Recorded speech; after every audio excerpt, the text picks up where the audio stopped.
That's how Jesse runs this ship. Oh, look, the pool players are talking to me. Hi, guys. You're fine. Play away. But he does then shame them later. And in the middle of the poetry readings, he stands up and goes and he glares at them, and they are quiet. All right, let's begin tonight's festivities. I would like to welcome Jane Armstrong and Mackenzie Dyer to the Narrow Chimney, November 13th. There's some discussion that this is Jane's last reading here, but then Anjali and Afirin noted that there will be a Christmas holiday fecking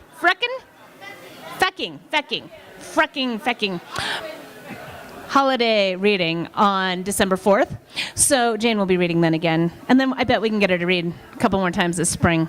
But I think it's such a great honor to be here tonight to introduce both Mackenzie Dyer, who is it your first time on the Narrow Chimney stage? Woo!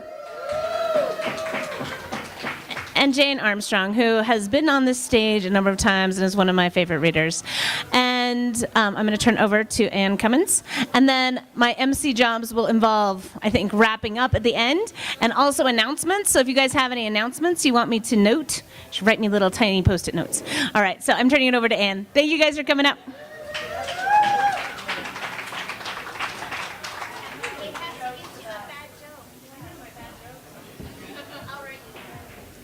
Thanks, everybody, for coming out tonight. It's really intimidating to be up here in Jesse Sensabar's normal place.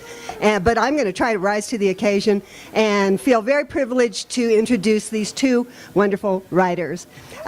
Starting with Mackenzie Dyer, who I see as a sort of Wonder Woman. She is the coach of NAU's Wushu team, which I always have thought of as a martial arts sort of thing, but she tells me it's not karate. But she takes it, so I don't know anything about it, but I do know that she, in the short period that I have known her, within the last year, she has taken flying leaps from like the tops of stairs, and she came rolling in on a cart into my office the other day, having tried to fly. And I think that Mackenzie does fly in her imagination and frequently in her fiction, and sometimes in actuality. So she is a Wonder Woman. When I first, Mackenzie comes from Mesa. She did her undergraduate with us and has honored us by staying on for her graduate years. And we'll be graduating this coming May. When I first met Mackenzie, she was solidly in fiction. She has expanded since then. When she worked with me 2 years ago, she was writing fantastic fiction about warriors and amazing settings and that sort of thing. But she has moved into the other wonderful courses that we teach at NAU, nonfiction and poetry. And she is going to be putting together a hybrid thesis that she will be turning into all of us this May. And I am looking forward to hearing a little bit of it tonight. So, welcome, Mackenzie.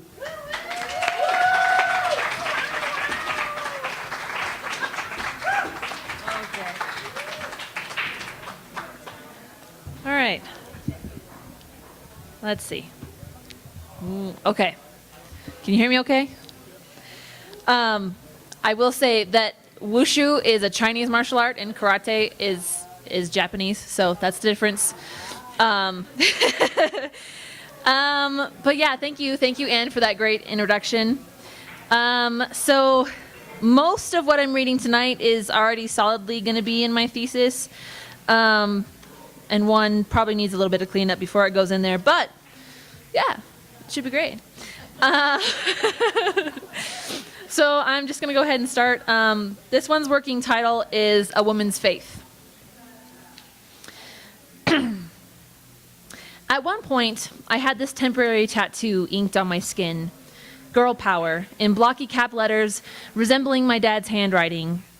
It's somewhat of a mantra, one my father dubbed me with in my earliest childhood memories. I'd laugh as he spoke it deeply, Girl Power, like like some title of a superhero, and I'd flex my muscles. I've always been strong, according to my parents. I did a push-up on the weighing table the day I was born. So I continued to want to be strong. I developed a fiercely defensive personality. In 5th grade, I took on my sister's bullies, 3 years my senior, and all boys preparing for the high school football team. I remember clearly one boy, Jack, following us home as we walked from school, yelling taunts at her. McCall, far more shy and less confrontational than me, whispered, "Just keep walking." But I was bristling, a short-tempered fuse. When I whirled to face him, Jack did not stand a chance. In the blink of an eye, I had my fists wrapped up in his t-shirt and his back pressed against the cinder block wall of someone's side yard. Corny as it may sound, I think I said something along the lines of, "Say that again, I dare you." He panicked and moved to run around the corner, scraping my arm along the rough stone edge until I finally let him go. But he never followed us home again. That was my girl power. At age 13, I started lifting weights. It was me and probably 5 other girls in the weight class. Every other athletic girl was on the track team or volleyball or softball. But I lifted weights and I felt unique, and that was my girl power. I continued lifting through high school, even though I did join the track team as a thrower. And by my senior year, I was breaking lifting records. I distinctly remember one day when the basketball boys were in the weight room with us. They were mostly there because their coach was gone for the day, and my coach, also the football weights coach, was subbing. I went around the room doing my own business, largely unnoticed by the males in the room as they played around trying to impress each other with their macho strength. When it came to my time to do squats, I quietly loaded up the bar with 300 pounds of plates. That, of course, got their attention. "You're joking, right?" one of them asked. "Not at all." And suddenly all of the eyes were on me. "You probably can't even pick that up." But I stepped beneath the bar and lifted it off the rack. "You need a spotter?" "Nope." And they absolutely lost it when I began my first of 3 sets at nearly triple my body weight. That was my girl power. But the older I got, the less and less I believed in that girl power. I was the first person in my family to go to university, and as such may have been slightly underprepared for the rigors of college life, as they had no one to tell me what it was like. However, my parents prepared me as best they could for my departure by buying me pepper spray. Of all the things, the new clothes, the books, the pens, the pencils, and dorm equipment I received, this stands out the most. It was pink, not because if it's not for women if it's not a girly color, and could fit in my pocket, be attached to my belt, or be added to a keychain. A few years later, after the campus shooting rattled my parents' faith in my safety, they bought me a taser. Whenever my mother knows I have an evening planned, she always asks, "You're taking your taser, right?" I still have my strength and even have been taking martial arts for the past few years, but I still needed a weapon, still needed some other form of protection, and I stopped believing entirely in my own power. I noticed how nearly every girl on campus I saw carried pepper spray attached to their lanyards. Every one. But I can bet none of the boys were given the same gifts we girls received for graduation and birthdays and housewarming gifts. And whether it was my parents' constant warnings or the college horror stories of assault, I developed a fear I had never felt. My girl power slipped through my fingers and was replaced with paranoia. Boys on campus walked around freely at night, oblivious to any change other than the fact that the sun had dipped down below the horizon. On the other hand, I was suddenly aware of a host of dangers I'd never thought about, and walked from campus blue light to blue light, music off, keys between my fingers, constantly checking over my back. Experiencing this fear made me ashamed of my own mantra. When I bought my first laptop and was setting up my account and warranty information with a sales associate, he saw my personal email, still Girl Power 14, and he laughed like it was some childish concept. And I tried to justify it by saying, oh yeah, it was something I set up when I was really young, and I just haven't bothered to make something different. But I wondered, why should it be funny? The fact of the matter is, society at large has lost sight of the power of women, and so had I. And I wrote the following poem one day in a fury when frustrated with my own womanhood. What is it to be a woman? I am told so many things, so many things, so many things, all contradictory. Never go out without makeup on. You never know who you might see. You're beautiful without makeup on. Are you feeling okay today? Yeah, I just didn't wear makeup. Hey, good to see you. Are you dating anyone yet? Why aren't you married yet? Oh, honey, it's okay to be single. You're still young. Being married is the best. Just wait. How's school? Are you dating anyone? Have you lost weight? You look fantastic. But American Eagle clothing doesn't still carry pants that fit me. What size are you? Well, 10 mostly, but sometimes an 8 or maybe a 6, but also a 14. Have you tried shopping for pants with thick thighs and a booty but no waist? Oh, but thick is healthy. My BMI is classified obese. It's okay to be thick, but just once I wish for a thigh gap so my pants would last longer than 6 months. What am I? A woman classified by my breasts, fatty sacs of tissue and mammary glands, by the floods between my legs, by uterus shedding itself this very instant in defiance, why aren't you pregnant? By my shoulders, my father's broad shoulders, the ratio of hip to waist near even, the length of my hair too short, my eyes not big enough. What is it that makes me a woman? Is it something so simple as double X chromosomes, genes, the happenstance of birth? Am I made woman by catcalls, unsolicited dick pics, trouble, the pepper spray and knife I carry with me always, the self-defense classes I got in middle school PE? Am I a woman because I am an easy target, or am I an easy target because I am a woman? As I said, I let my girl power slip through my fingers, and I replaced it with some conceived idea of what women are, how they look, how they act, etc. But I will no longer sit by while my identity is dictated. So this is my manifesto, my reclamation, my seizing of power. This is for my bodily autonomy, my decision to cut my hair short, not because I'm a lesbian, no, not because I'm trans, but because it's my freaking hair and I like it that way. And no, I'm not growing it out. My decision not to wear makeup, except at church and other special occasions, because even though I don't have to spend 2 hours on my hair in the morning every morning, I still don't have time for that. And I look dang good, with or without it. This is for my fashion sense, which sways wildly between I just woke up to I'm going out on the town, from tomboy to country chic to business casual to hipster to oh crap, I really should have done laundry this weekend. Unashamedly. Because who can choose just one look?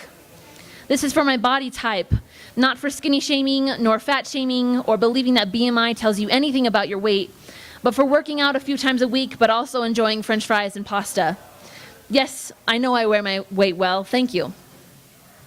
This is for standing up to a sister's bullies, whether she actually be my sister or not, because I am tired of safety concerns standing between women and camaraderie. You better believe I will not hesitate to get involved, to say something, to make it physical if it comes down to it, to help some other girl maintain her power. That is what the wushu, that's the kung fu, that's what Krav Maga is for. And I'll fight dirty. This is for being a single woman, and for not ever having a significant other as a 23-year-old. But also for not looking down on those women who choose to date, because that's fine too. And I do all this not because I have faith in humanity, that everyone will be accepting, and that I will always be perfectly safe, and everything in life will be hunky-dory, because we don't have our act together enough for that. But because I have faith in myself and pride in my girl power, and for now, that's a start.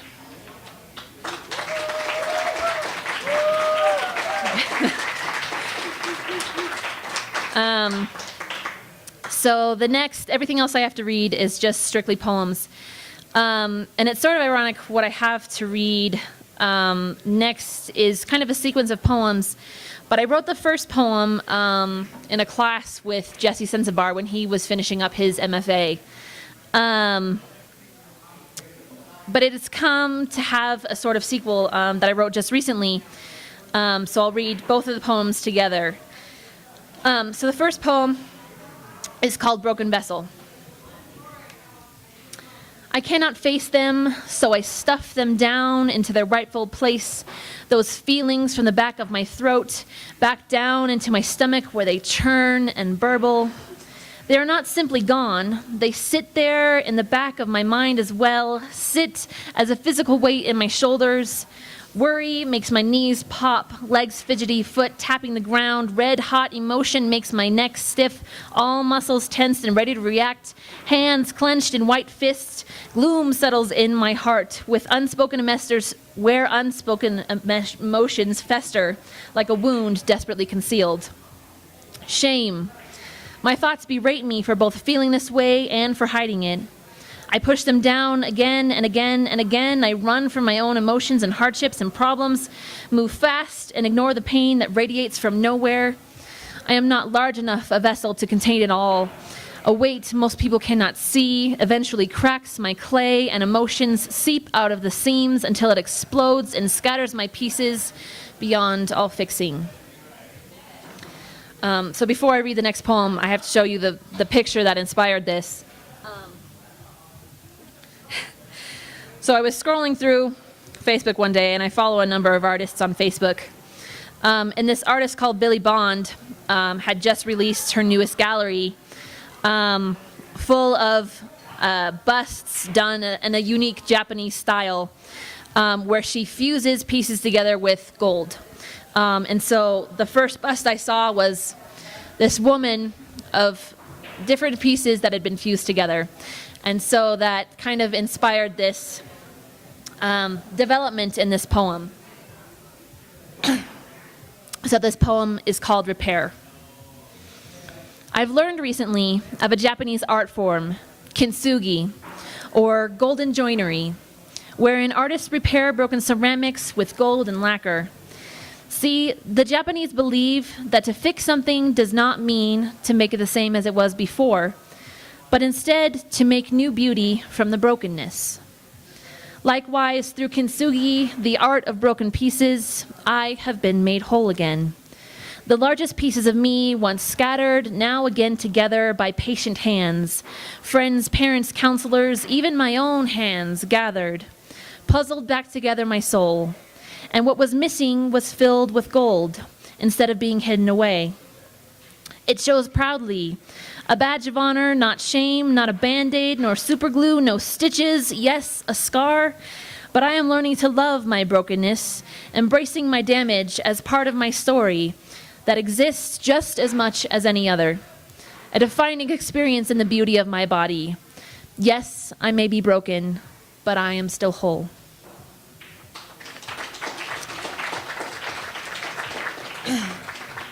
And the next sequence of poems is one that has been kind of inspired by recent illnesses in the family. A lot of what the nonfiction in my thesis is kind of revolving around the idea of not just growing up, but growing up and getting old and getting sick. So this sequence is called Stage 4.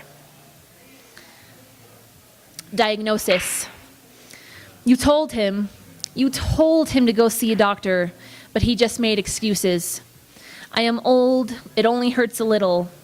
But the pain grew as the cells mutated inside him. You didn't know it yet.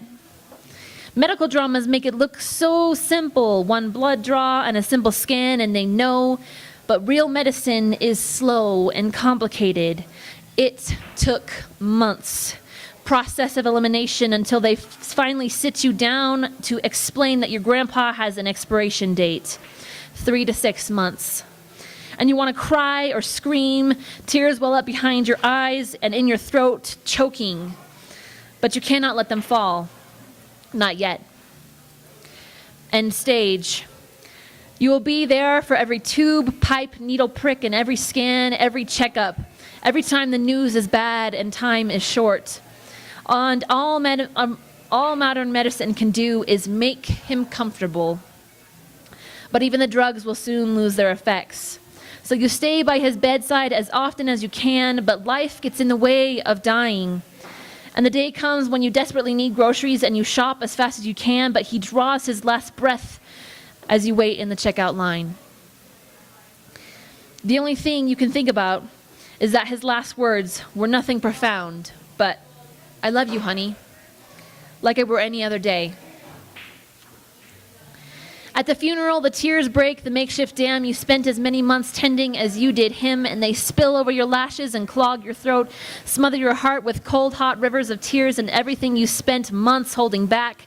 Funeral tears are not made of sadness, but everything else. You are angry because he did not stop smoking, no matter how many times you told him, and he wouldn't take care of himself, and he should have gone to the doctor sooner, and you should have known, and you're angry at God for letting this happen to the sweetest man you've ever known, and during the service you clench your fist so tightly it leaves red half moons in your palms. The anger is hot, and regret is cold. It's an icy fist in your stomach, twisting and pulling every time you think you should have known and you should have spent more time with him over the years, and it leads to frustration with the limitations of modern medicine, and it burns like a smoldering coal in your throat, different than anger. And the more than anything, you cry tears of pain because you have lost someone vital to your existence. You've severed a limb, removed an organ, and your system overloads with the pain of grief.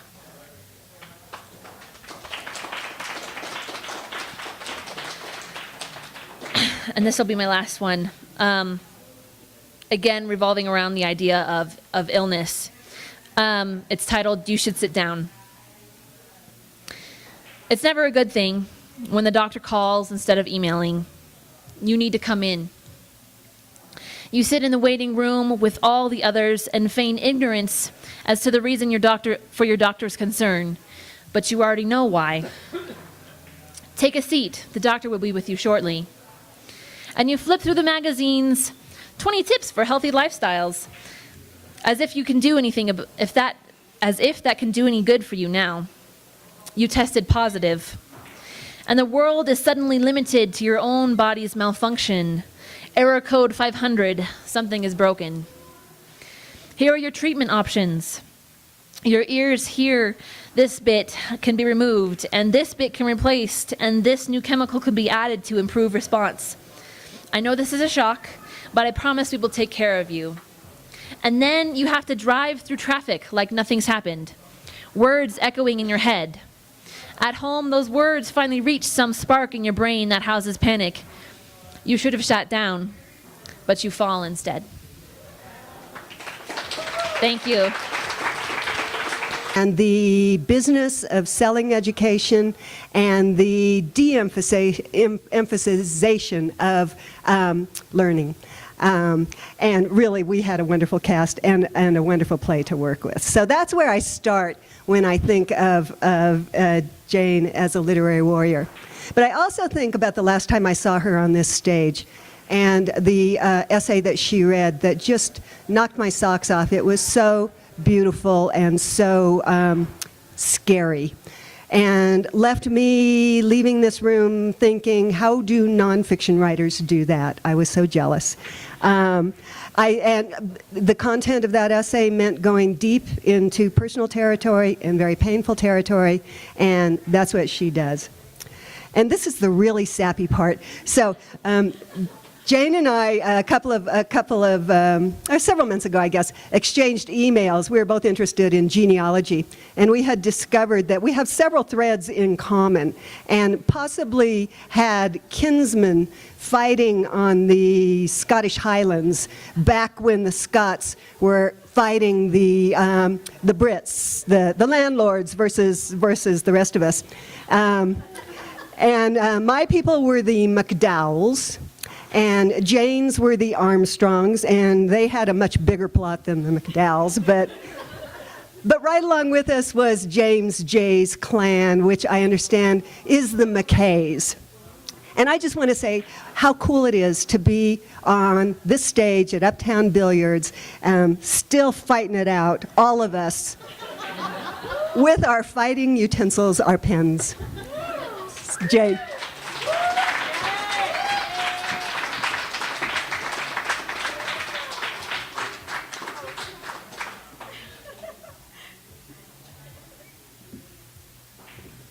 I can't even follow my introduction. That was great. Thank you. I have my little fancy notebook here.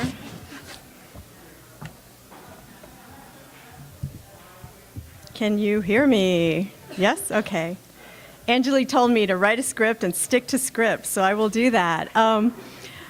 First of all, I wanted to thank, they're not here, James J. and Jesse, for letting me sort of hijack Narrow Chimney. This is my sabbatical presentation. Those of us who are academics, I was on sabbatical last year, and we are required to give a presentation. And I've been to many of these over the years, and they're usually done on campus and are rather state affairs, I would think. And every time I went to one, I thought, this would be so much better if it were in a bar. So I thought I would set mine in a bar. Before I get to the talk, I want to send some, where is Anne located right now? Yes, send some love back to Anne. I want to thank her, and I have been woefully and shamefully remiss in thanking her every day of my life. And this is very, very complicated, and I won't go into it, but I have Anne to thank for my job at NAU, so thank you for my entire professional career. And I also, Anne mentioned the play. I wouldn't have never written a play if it hadn't been for Anne. Bringing playwriting to us at NAU never crossed my mind. I think I've written like 3 now, and it's like, woo, I can write a play. And then, also because of Anne and the Northern Arizona Playwriting Showcase, I actually got to appear on stage at Theatricos, one of my great dreams ever. So Anne is the person who makes dreams come true, and I'm sure we all have Anne to thank for something. So, all right, and as I was saying before, the last time I was up here, it was the Writers Resist thing, and I brought an essay that was like 2.5 pages, and I lost like the second page, and so it was like, oh wow, this is happening, that happened. So I just want to say that I counted my pages, so I know, that's second page. Everybody's still wondering. So, but you know, I'm kind of like nostalgic about the Writers Resist because there's really nothing for us to do. It's like we just sit back and watch the thing falling apart. So we were all like revved up and ready to resist, but we're kind of like, okay, yeah, we're just waiting now. Anyway.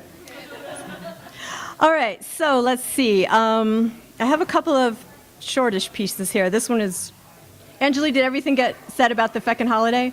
Okay, that was on my list here. All right, so I wrote this during my sabbatical, but it's not part of my sabbatical project. And the secret about sabbaticals is most of us never really do our sabbatical project. We just sort of take time off and then come up with enough stuff to say during that presentation that we're supposed to give. Oh, I didn't say that. All right. But anyway, I wrote this during my sabbatical. The other thing I did during my sabbatical, and I'll get to the actual sabbatical project, but I wrote a young adult novel, which is like smoking hot. I'm going to make tons of money on it. Like, I'm saying it here. I'm saying it now. I'm selling that. Hot little moneymaker. But I'm not going to read any of that either. So anyway, this is called 3 Hummingbirds, and I have to thank Stacy for this. Stacy, because we are proper ladies, we were having tea at my house one afternoon. And so as proper ladies, I thought that Stacy would enjoy some pictures I had recently taken of a dead hummingbird. And, you know, because she's polite and she's a proper lady, she was like, oh yeah, Jane, this is really interesting. So I ended up writing about this dead hummingbird, but Stacy is part of this story. So this is called 3 Hummingbirds. It's very serious. We've kind of got a death thing going with me and Mackenzie here. My mother's room was decorated with hummingbird figurines. She didn't know where she was or how long she'd been there, but she remembered the surprising loudness of the throngs of tiny birds that buzzed her childhood home in the Appalachians. At the hummingbird class, A gardening lady described how a hummingbird fell dead from the sky as it flew toward her sugar water feeder. She asked if she had done anything wrong. The hummingbird teacher said, "They die." Flower bed watering near dusk, I did not immediately see the dead hummingbird hanging upside down from a tree branch above the daisies. Although I was looking directly at it, the image was too strange to comprehend. Smaller than my thumb, tail feathers up, chest exposed, needle beak down, wire-thin talons gripping the thin branch, it had died there too suddenly to release its hold, to attempt a final flight, to fall into the soft bed of flowers. I turned the water hose off. I studied the scene, searched for evidence of what might have caused a hummingbird to die while perched on a branch. No signs of trauma, no trace of predators. I considered detaching it and giving it a proper burial, but I assumed it would be gone in the morning, a midnight snack for a stray cat. The gorget, the hummingbird teacher said, is a patch of color on the hummingbird's throat, a characteristic often used to identify a particular species among more than 350.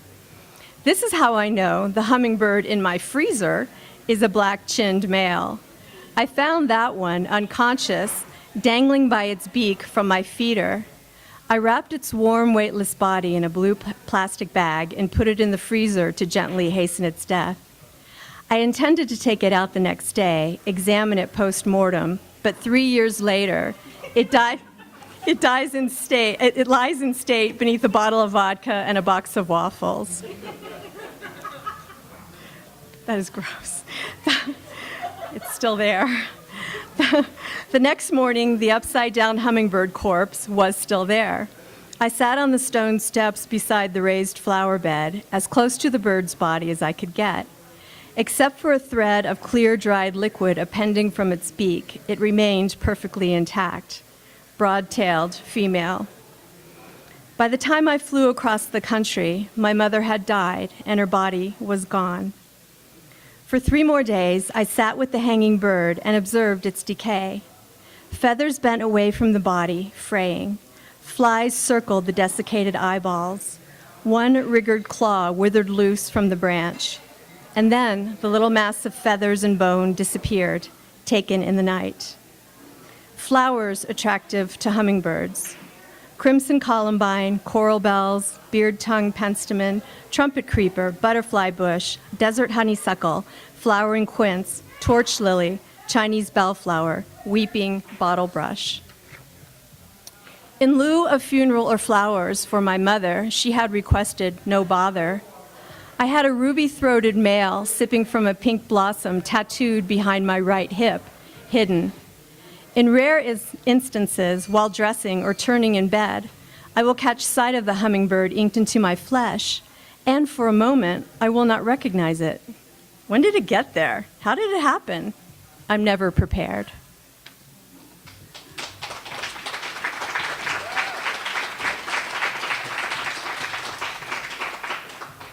So this next one is part of my sabbatical project, but I didn't write it during my sabbatical because I wasn't doing my sabbatical during my sabbatical. So my sabbatical, some of you know what it is. I've talked about it a bit, but it's called Pedigree and Ancestral Autobiography. And what it is that I'm trying to use genealogical research in order to tell the story of myself and my family. And I'm trying to sort of invent a way for people to use family stories beyond just sort of like, oh, here's the family tree. And while I'm doing that, I'm kind of questioning the whole notion of genealogy and the sort of fictions that underlie it. This piece doesn't really do that particularly, but it's part of it. And I wrote it this summer, so it wasn't, I don't know. I didn't do my sabbatical right. Let's see, a couple of things about this. I talked to Anjali about this. This project is really hard because it's dealing with dead people like all the time. I mean, that's genealogy. It's like all of us are like living under the crushing weight of heredity, and these are all just stacks of corpses. So I'm always sort of, researching these dead people. And I found in my tree, and I'll talk about it, it's in the essay a little bit, 4 of my ancestors were beheaded at the Tower of London. One of them is mentioned in this piece, I'll just tell you, so you'll know when you get there, is Sir Edmund Dudley. And then also mentioned in this piece is John I of England, who's one of my great-grandfathers. And there's a Shakespeare play about him that's starting this weekend at NAU, so please go and see my pathological grandfather's play. And King John I is notable because he was so bad that the Magna Carta had to be written to, kind of keep him in check. So we're proud family. Let's see. So this is called L'héritage véritable, which means the true heritage. And I put that in French because it's fancier that way. I don't know. And I think I look smarter when I use the French. Mark's over there. He's fluent in French. He's going like, oh my God, that sounded terrible. All right. As a child, I believed I should live in a castle. I believed this from the first time I saw an imperiled cartoon princess in a fairy tale castle. I was a poor girl growing up in a neighborhood so bad that the mention of its name caused ridicule and pity. I lived in peril. I deserved a castle. As a college student with financial aid money that was more than I had ever had at my disposal, I studied abroad in England. There, I toured fine castles where real people had lived. I touched the stone walls and felt at home. As an adult, decades after I had stroked castle walls, I took up genealogy as a hobby. It became an obsession when every branch I climbed on my family tree sprouted new branches until I had found almost 2,000 ancestors, many of them recognizable from history books and period costume dramas of famous kings, queens, and various members of European aristocracy. Imagine my surprise, imagine my delight, imagine my wildly unreasonable sense of vindication when I discovered that some of the castles I had visited were, in a sense, mine. Warwick Castle, the grandest of all English castles, is mine. From the time it was built by William the Conqueror in 1068, Warwick Castle has had 36 owners. 19 are my ancestors. The DNA that comprises me was contained within those cold, heavy walls. On a recent trip to Normandy, France, just across the channel from southern England, my partner, there he is, my partner and I booked a grand room in a small castle, a chateau dating from the 12th century, now a bed and breakfast. The innkeeper and proprietor is a descendant of the first owner, to whom the original castle, no longer standing, was given by Richard III, Duke of Normandy, my 29th great-uncle. The innkeeper, who would have been a count, properly called Monsieur le Comte, had the French Revolution not sliced the head off of all of that, greeted us at check-in. I informed him of our historical connection, thinking he would find it interesting or amusing. He did not. He replied curtly, "We are all related if you look far enough back, are we not?" Indeed we are. The single African woman from whom all of humanity is descended is known as the mitochondrial Eve, the DNA mother of us all. France has always been inhabited by the French. They are their own aborigines, an ancient people deeply connected to the lands upon which their families have lived for centuries, their terroirs. The Paleolithic paintings in the caves of Lascaux were put there by Cro-Magnon French people, showing an early flair for art and design. My 65th great-grandfather, King Manigan Capoir de Julius of the Druids, was born in Normandy, France in 135 BC.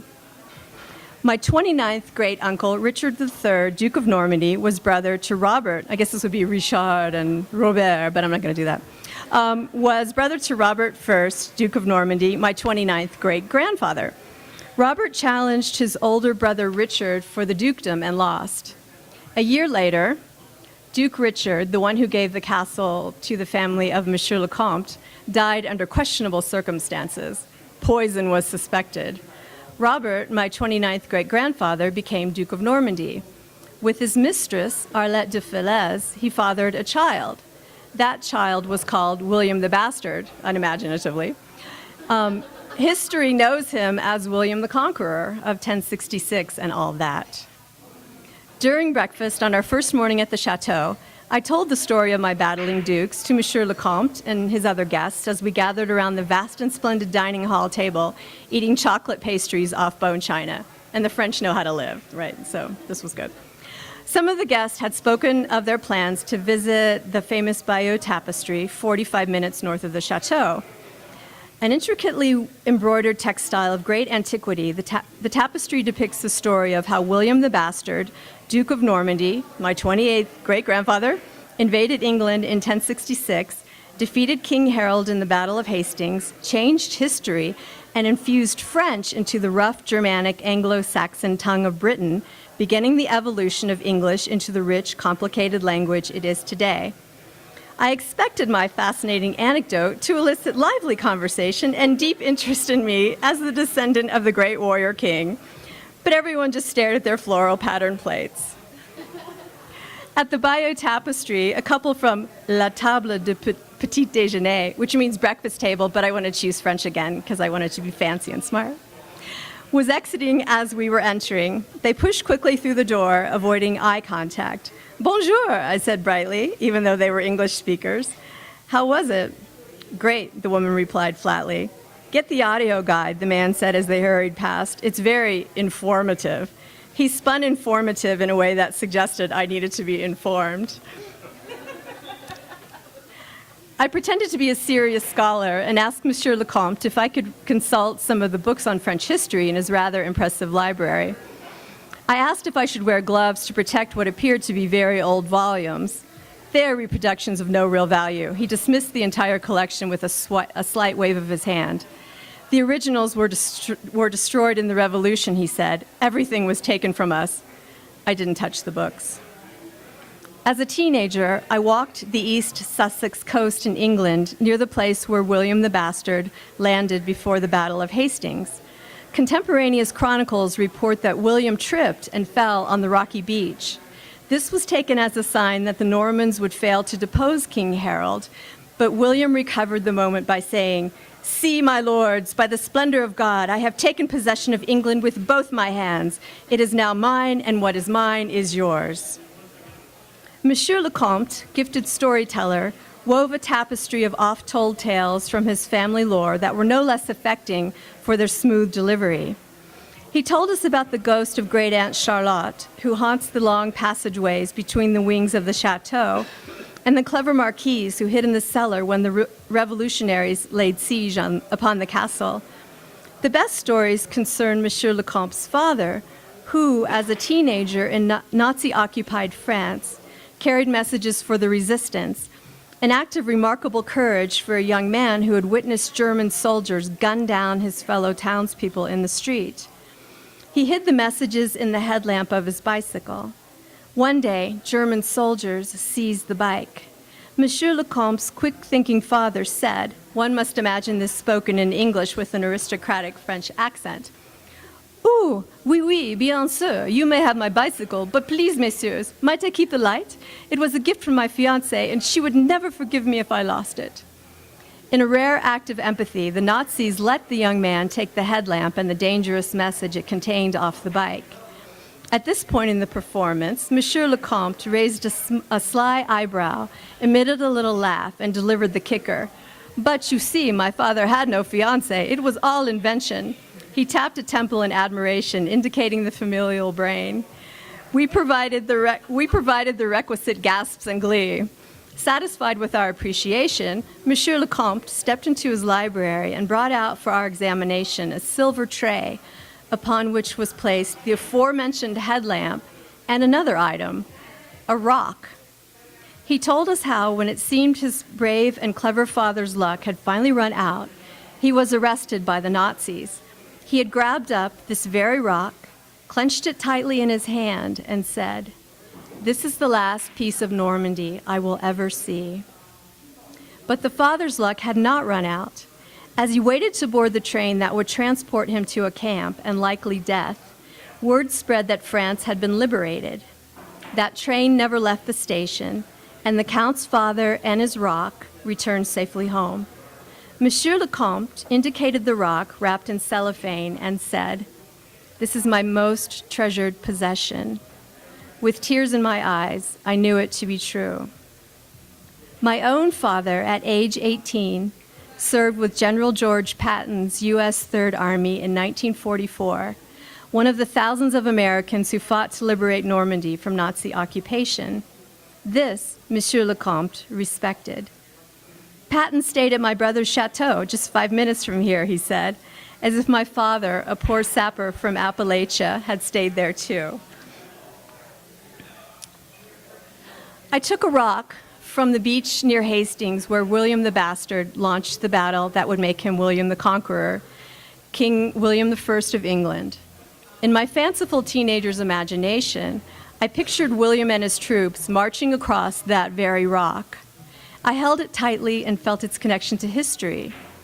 I did not know then that the history was connected to me.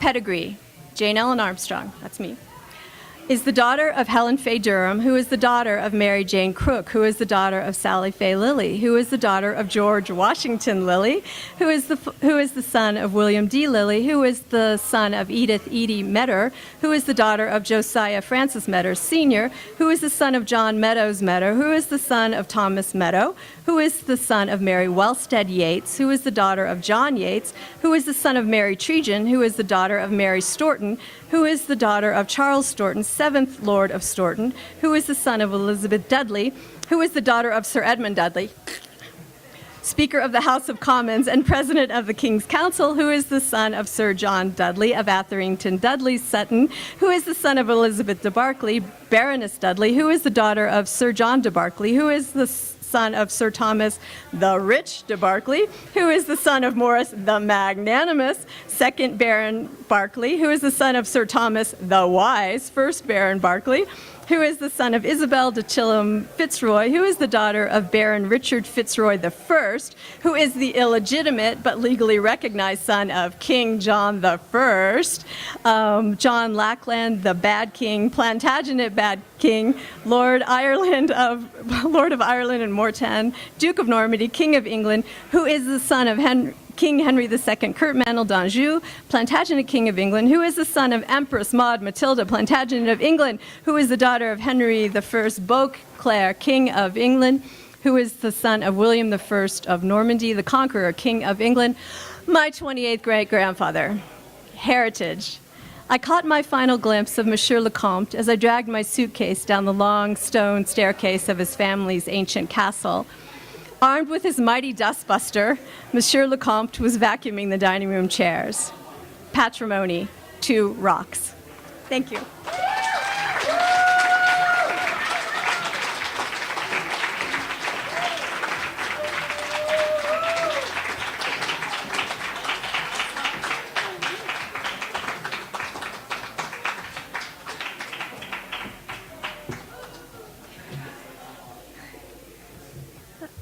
Jane Armstrong is a warrior, and her whole project reminds me of a resistance against old-timey books like the Iliad.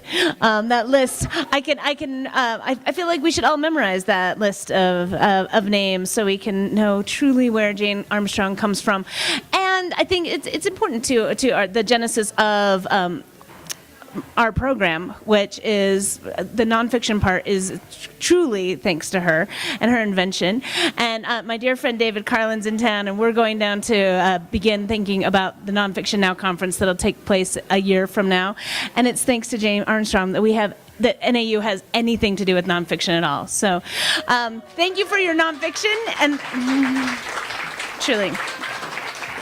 I could listen to Jane read every day, all day long, for the rest of my life. So I hope even if she does move to Normandy in the next 6 months, that you guys come back a lot and read to us and share this. And excellent. Thank you, Don. Thank you, Don.